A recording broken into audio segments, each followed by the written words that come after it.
Thanks for being here today at 5. I'm Gilbert Corsi. And I'm Fallon Glick. For the first time, we are hearing from the ATF about the mass shooting at Old National Bank as the community continues to mourn. WDRB's Valerie Chin sat down with the special agent in charge to talk about the investigation. That was a very traumatic incident, not only for the victims that were involved in that, but also as the community as a whole. It's something that certainly is not going to leave the minds of people in Louisville anytime soon.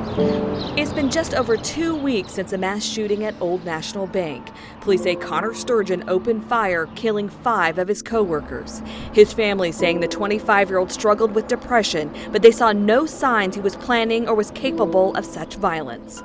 As a law enforcement agency, I can tell you our folks are certainly outraged when they see a type of criminal event like that, when somebody who uses a firearm to take others' lives. We sat down with Sean Morrow, the special agent in charge of the Louisville Field Division for the Bureau of Alcohol, Tobacco, Firearms, and Explosives. His job, fight violent crime and regulate firearms and explosives in Kentucky and West Virginia. But on that day, ATF special agents and our intel analysts, along with our task force officers, like they do in many incidents, they responded to the bank to support LMPD's response. The federal agency's role now is to focus on the investigation into the gun. Police say the gunman used an AR-15 he legally purchased at a local gun dealer 6 days before the shooting. ATF now has the AR-15. What else can you tell us about that weapon and what you've learned through the investigation?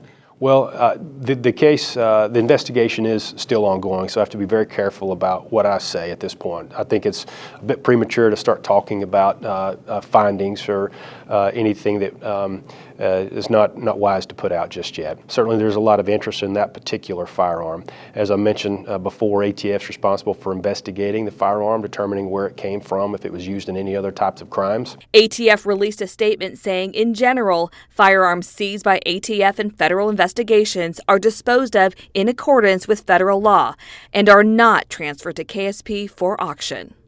One of the things that we do is leverage the National Integrated Ballistic Information Network, or NIBIN as it's known.